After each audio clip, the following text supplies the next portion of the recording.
आपके मुख्यमंत्री नीतीश कुमार के खिलाफ में अभद्र टिप्पणी भी की। उसके बाद डॉक्टर चंद्रशेखर जो शिक्षा मंत्री है, शिक्षा मंत्री रहते हुए उन्होंने रामचरितमानस को नफरत का ग्रंथ बनाया था। इन दोनों के खिलाफ में क्या कार्रवाई हुई और क्या आपको लगता है कि आगे कार्रवाई होगी? आप ही कह रहे हैं कि ये दोनों राष्ट्रीय जनता दल के सदस्य हैं और जो वो बातें कह रहे हैं उसको देखना तो राष्ट्रीय जनता दल का काम है। और उसके नेता जो उप मुख्यमंत्री हैं उन्होंने कहा है कि हमारे संज्ञान में बात है, हम इसको देख रहे हैं। अब हमारे यहाँ अगर जनता दल यू का कोई मंत्री या कोई विधायक कुछ बोलता है जो पार्टी के लाइन से अलग है तो वो देखना तो पार्टी का काम है।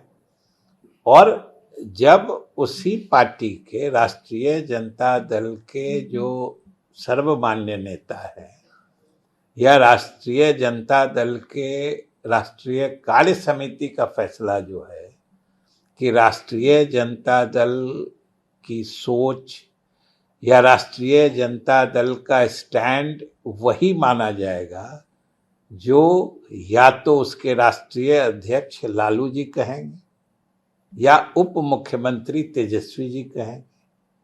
तो लालू जी और तेजस्वी जी ने तो मुख्यमंत्री तो छोड़िए, गठबंधन के लिए हमेशा प्रशंसा के ही शब्द कहे हैं। तो हम लोगों के लिए आप लोगों के जैसे तेजस्वी जी से ज्यादा महत्व तो सुधाकर का हो नहीं सकता है। हमारे लिए तो तेजस्वी महत्वपूर्ण है, राजद महत्वपूर्ण है। अब मीडिया के लिए क्यों सुधाकर या चंद्रशेखर महत्वपूर्ण हो जाते हैं ये हम नहीं समझते। लेकिन तेजस्वी भी तो उन्हीं के साथ खड़े नजर आ रहे हैं। नहीं, बिल्कुल नहीं। तेजस्वी जी तो कभी नहीं कहा है कि उन्होंने ठीक कहा है। ये भी नहीं कहा है कि वो गलत कह रहे हैं। नहीं, उन्होंने कहा है कि जो गलत सलत बयान देने वाले हैं इनका पार्टी से कोई मतलब नहीं है। और उन्होंने कहा है कि नीतीश कुमार और लालू जी ने गठबंधन किया है और नीतीश कुमार के नेतृत्व में पूरे महागठबंधन की पूर्ण आस्था है। अब इसके बाद राजद का कोई व्यक्ति क्या बोलता है वो जनता दल यू और सरकार के लिए इमैटेरियल है, बिना माने के। तो आप मानकर चल रहे हैं कि आपके नेतृत्व को चाहे सहयोगी दल का आदमी कुछ भी अभद्र टिप्पणी अपशब्द करे उससे कोई फर्क नहीं पड़ेगा? हम आपके जो समर्थक मेरा सवाल है, आपके जो समर्थक हैं, आपके समर्थक क्या नीतीश कुमार को कोई भला बुरा कहे वो आप चाहेंगे कि वो सुनता रहे? हमारा दल या हमारे अच्छा लगता है? हमारा दल या सरकार के लिए माने पार्टी रखती है, उसका नेता रखता है। कोई अगर एक सदस्य कुछ बोलता है तो उसके लाखों करोड़ लाखों लोग जो पार्टी के वर्कर हैं या उस दल का जो नेतृत्व है उसकी बात ओझल हो जाएगी क्या? आप बताइए। हम तो आपसे समझना चाहते हैं कि आखिर मीडिया पूरे दल की भावना को, उसके नेतृत्व की भावना को, उसके राष्ट्रीय अध्यक्ष की भावना को दरकिनार कर किसी एक व्यक्ति के भावना को इतना अहमियत क्यों दे रहा है, जरा आप बताइए। इसलिए अहमियत दे रहा है क्योंकि वो आपके नेता को गाली दे रहा है। शिखंडी शब्द सुनना आपको अच्छा लग रहा है? अरे वो कुछ नहीं अच्छा लग रहा है, हम उसकी बात का कोई नोटिस नहीं लेते हैं। कहे ना, जब हम पूरा दल देखते हैं, नेता को देखते हैं। लेकिन शिक्षा मंत्री रहते हुए उस मंच का उपयोग कर रहे हैं जहां पे विद्यार्थी सामने हो और शिक्षा मंत्री सामने हो, और वहां रामचरितमानस के बारे में बोलते हैं। उसके अलावा उसको फिर अलग से भी बोलते हैं कि मैं अपने स्टैंड पर कायम हूं, और जदयू का स्टैंड अलग है। इस स्थिति में तो और हमने तो आपको इसीलिए तो कहा कि अगर कोई एक मंत्री कुछ बोलते हैं किसी पार्टी के तो उसके बारे में तो उनकी पार्टी देख रही है, जरूर सोच रही होगी। तो ये पार्टी का मंत्रिमंडल है, बिल्कुल गठबंधन पार्टी का है, किसी एक आदमी से नहीं हुआ है। इतनी बात आज तक नहीं जानते थे आप। मतलब है कि मुख्यमंत्री जो है ये जनता दल यू और राजद का गठबंधन है। ये विजय कुमार चौधरी और किसी राजद के मेंबर के साथ गठबंधन नहीं हुआ है, इसलिए मायने पूरी पार्टी रखती तो है। मुख्यमंत्री क्या कमजोर हो गए मुख्यमंत्री पहले से अधिक शक्तिशाली है। कि वो किसी पर कार्रवाई भी नहीं कर सकते? अरे कार्रवाई के लिए कार्रवाई की जरूरत लगे तब ना। लेकिन मुख्यमंत्री के ही जैसे शिक्षा मंत्री ने बोला, उसको उप मुख्यमंत्री ने न काटा न उनको एक तरह से सहयोग कर दिया। तो जदयू के लोग बोल रहे हैं शिक्षा मंत्री पर जिस तरह से बयान वापस लेने की बात कर रहे हैं, कार्रवाई की बात कर रहे हैं, तो उस स्थिति में सीएम पर भी तो आँच आता है, क्योंकि कहीं न कहीं से वो सीएम से जुड़ा हुआ पार्टी है। सीएम पर कहीं किसी तरह से आंच नहीं आती है। ये आप लोग मत कोशिश करिए आंच को पहुंचाने का। तो आप खुश हैं ऐसे बयानों से?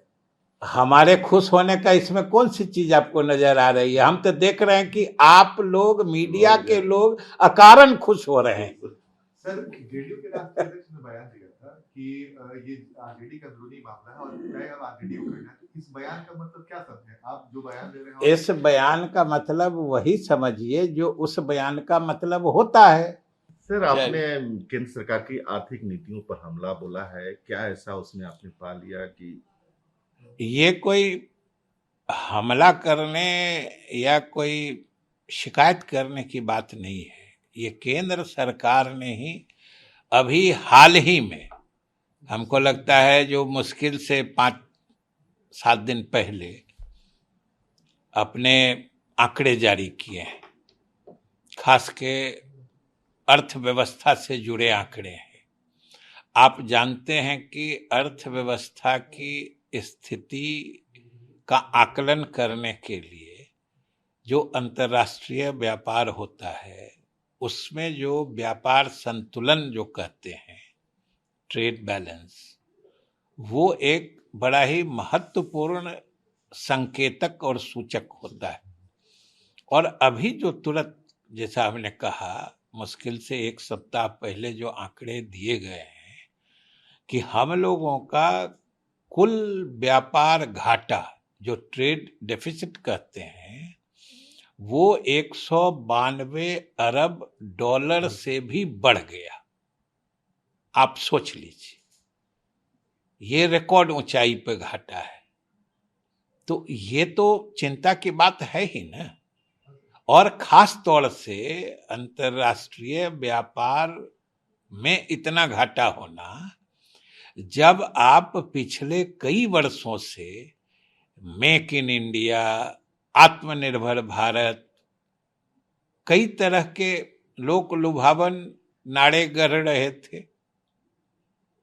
और उसके बाद व्यापार घाटा अगर लगातार बढ़ता जा रहा है तो ये तो बताता है कि कहीं न कहीं जो आप कह रहे हैं और आर्थिक नीतियां हमारी सही दिशा में नहीं चल रही हैं। और सबसे बड़ी बात, उदाहरण के रूप में चीन से लीजिए। चीन से जो हमारा द्विपक्षीय व्यापार होता है, उसमें पिछले साल यानी 2021 में हमारा घाटा मात्र 69 अरब का था। वो भी बहुत है, 69 अरब का घाटा था। और इस साल यानी 2022 जो अभी समाप्त हुआ है, उसमें ये घाटा 100 अरब से भी ज्यादा हो गया, 100 अरब पार कर गया। ये ऑल टाइम हाई है। और ये तब है, आपको चिंताजनक स्थिति का एहसास तब होगा जब आप ये सोचिएगा कि ये एक तरफ हमारे मेक इन इंडिया अभियान, आत्मनिर्भर भारत अभियान, या एक उत्पादन से जुड़ा हुआ जो प्रोत्साहन स्कीम कहते हैं PLI, ये सब बहुप्रचारित योजना के बाद हुआ है। दूसरा पहलू ये भी है कि चीन अभी दुनिया के नजर में खलनायक है। हमारे लिए खास तौर से वो बिल्कुल मतलब अमित्र कहिए और प्रतिकूल देश है। और अभी जो पिछले 3-4 वर्षों से लगातार हम लोगों के साथ जिस ढंग से चीन आक्रामक रवैया बनाए हुए है, 2020 में जो गलवान घाटी में हुआ था, उसके बाद से भारत सरकार ने घोषणा की थी कि हम इनके विरुद्ध प्रतिबंध लगाएंगे, व्यापार में सैंक्शन लगाएंगे, कर लगाएंगे। घोषणा ये हो रखी है और हम लोग व्यवहारिकता में देख ये रहे हैं, जिसकी तस्दीक उन्हीं के आंकड़े कर रहे हैं कि व्यापार घाटा लगातार बढ़ते जा रहा है। सबसे अधिक, सबसे बड़ा ट्रेड पार्टनर हमारा चीन बन गया है। हम अपने अमित्र कहिए, अनफ्रेंडली, अगर दुश्मन हम नहीं भी कहें तो वो हमारा दोस्त नहीं है, और उसके साथ व्यापार में हम लगातार पीछे चलते जा रहे हैं। जिन चीजों का पहले मैंने निर्यात करते थे या आत्मनिर्भर थे, उसमें भी हम उससे आयात करने लगे हैं। तो ये स्थिति अच्छी नहीं है। केंद्र सरकार को अब नारे गढ़ना छोड़ के अब वास्तविकता में देश की आर्थिक स्थिति सुदृढ़ करना चाहिए, और इसमें हर दल और देशवासियों को मदद करनी चाहिए। सर, केंद्रीय बजट आना है, बिहार की अपेक्षा क्या है और बिहार कहाँ पिछड़ रहा है, किस मामले में? यही ना भी इतना देर बोले थे, ले लीजिएगा ना भाई। वो तो स्पेशल लिए है अपना। अरे ले लीजिएगा, नहीं हो पाएगा, लोगों पर है सब में।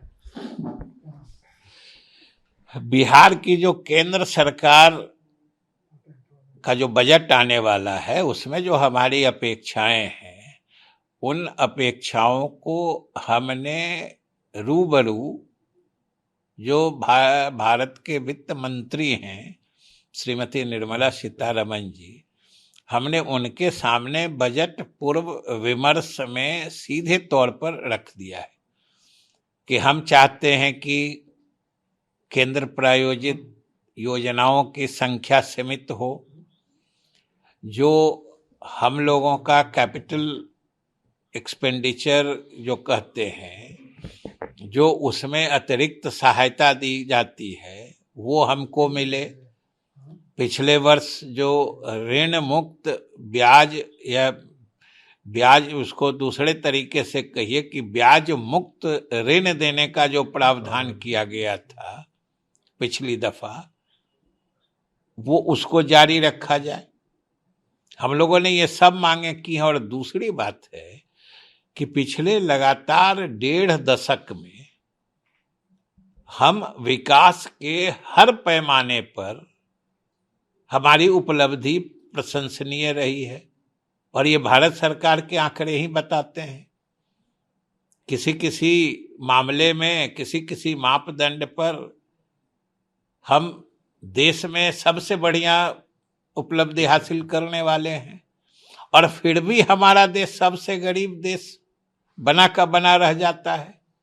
इसका मतलब है कि उसके कारण कुछ गहराई तक है, और इसी के लिए संविधान सम्मत ढंग से विशेष सहायता या विशेष राज्य का दर्जा देने का प्रावधान किया गया है, जो हम लोग मांग रहे हैं। और हमने ये भी निर्मला जी को कहा है कि हम लोगों की उपलब्धियां ऐसी हैं, कोई हम आपका पैसा या राज्य के का अपने संसाधन का हम कहीं दुरुपयोग नहीं करते हैं। हमारे नीतीश कुमार जी के नेतृत्व में जो शासन व्यवस्था चली है पिछले 1.5 दशक में, उसमें हमारी उपलब्धियां दिखती हैं, और हम किसी राज्य से अच्छा काम कर रहे हैं। अब तो हमको विशेष सहायता दीजिए, जो हम भी दूसरे राज्यों के मुकाबले खड़े हों आर्थिक प्रगति में। तो और उनके जो मापदंड होते हैं ना, जो विशेष सहायता या जो निधि या राशि आवंटन का जो फॉर्मूला तय करते हैं, वो भी त्रुटिपूर्ण है। अब समझिए कि एरिया और पॉपुलेशन, एरिया हमेशा रिसोर्स होता है, पॉपुलेशन रिसोर्स पर प्रेशर होता है। तो वो प्राथमिकता देते हैं या राशि आवंटन में वेटेज देते हैं जिसका एरिया बड़ा है? अब फॉर्मूला सोच लीजिए। तो इन सब चीजों को बदलने के लिए हमने उसमें कहा है कि ये जस्ट हो, न्यायपूर्ण हो, जिससे कि खास तौर से बिहार जैसे गरीब और पिछड़े प्रदेश जिसने अपने संसाधनों का सदुपयोग करके अच्छी सफलता हासिल की है, उसको भी आगे बढ़ने का मौका मिले।